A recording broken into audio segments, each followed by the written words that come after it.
عن أبي هريرة رضي الله تعالى عنه قال قال رسول الله صلى الله عليه وسلم حضرت আবু হুরায়রা রাদিয়াল্লাহু তাআলা আনহু বলেন রাহিমাল্লাহু রাজুলান কামা মিনাল লাইলি ফাসাল্লা আল্লাহ তাআলা ওই ব্যক্তির প্রতি রহম করেন যে ব্যক্তি রাত্রি বেলা উঠে তাহাজ্জুদের নামাজ আদায় করে। সুবহানাল্লাহ। আল্লাহ তাআলা ওই ব্যক্তির প্রতি রহম করেন যে ব্যক্তি কামা মিনাল লাইলি ফাসাল্লা, যে ব্যক্তি রাত্রি বেলা উঠে তাহাজ্জুদের নামাজ আদায় করে।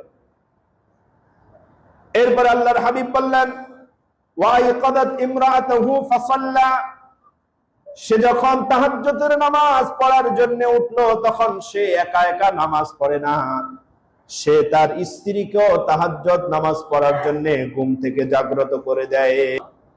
ওয়াইকাদাত ইমরাআতুহু ফাসাল্লা, সে তার স্ত্রীকে ঘুম থেকে জাগ্রত করে দেয়। ফাইন আবাতনা হাফি ওয়াজহিহাল মা, স্ত্রী যদি ঘুম থেকে উঠতে না চায় তাহলে সে একটু পানির ছিটা দিয়ে দেয় স্ত্রীর মুখে। বুঝতে পারলেন? বুঝতে পারলেন কিছু?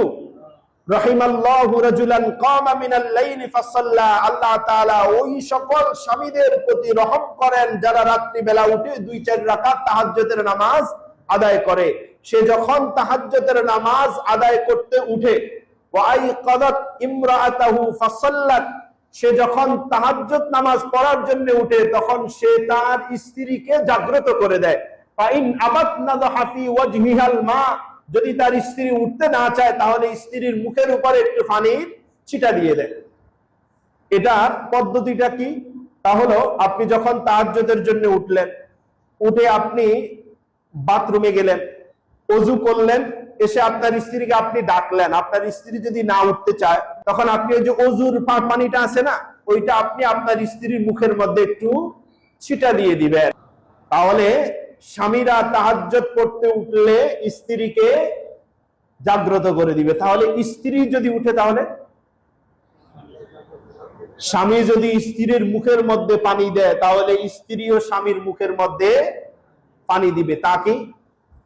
এই হাদিসের শেষের অংশে আল্লাহ তাআলার হাবিব বললেন রাহিমাল্লাহু ইমরাতান কামাত মিনাল লাইলি ফাসাল্লাত, আল্লাহ তাআলা ওই স্ত্রীর প্রতি রহম করেন যে স্ত্রী রাত্রি বেলা উঠে 2-4 রাকাত তাহাজ্জুদের নামাজ আদায় করে। ফাইন আবা নাদাহাত ফি ওয়াজহিহিল মা, সে তার স্বামীকে জাগ্রত করে দেয়। স্বামী যদি উঠতে না চায় ফাইন আবা নাদাহাত ফি ওয়াজহিহিল মা, তখন সে স্বামীর মুখের মধ্যে একটু পানির ছিটা দিয়ে দেয়। পানির ছিটা যখন দিয়ে দেয় তখন স্বামীর ঘুম ভেঙে যায়, স্বামী উঠে তাহাজ্জুদের নামাজ আদায় করে নেয়। সুবহানাল্লাহ। তাহলে যে আগে উঠবে সে এই আমলটা করবে, সুন্নত।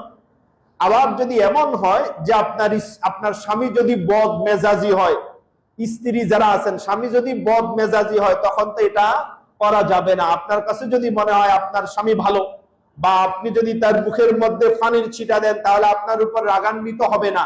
আবার পানির ছিটা দিতে যায় বলবেন হুজুরে তো আজকে ওয়াজ করছে, তো পানির ছিটা দিয়া কালকে রাত্রে যদি মাইর খান, এটার জন্য কিন্তু আমি দায়ী না।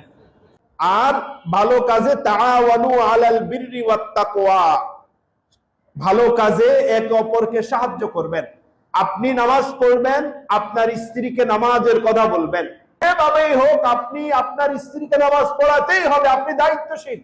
আল্লাহ তাআলা বলেছেন ইয়া আইয়ুহাল্লাযীনা আমানু কু আনফুসাকুম ওয়া আহলিকুম নারা, নিজে জাহান্নাম থেকে বাঁচো, নিজের আহলকে বাঁচাও। সেহেতু স্ত্রী যদি বেনামাজি হয়, সন্তানরা যদি বেনামাজি হয়, এটার জন্য স্বামীকে আল্লাহ তাআলার কাছে জবাবদিহি করতে হবে। কিন্তু স্বামী যদি বেনামাজি হয় এটার জন্য কিন্তু স্ত্রী আল্লাহ তাআলার কাছে জবাবদিহি করতে হবে না। এটা কিন্তু স্ত্রীরা জেনে রাখেন।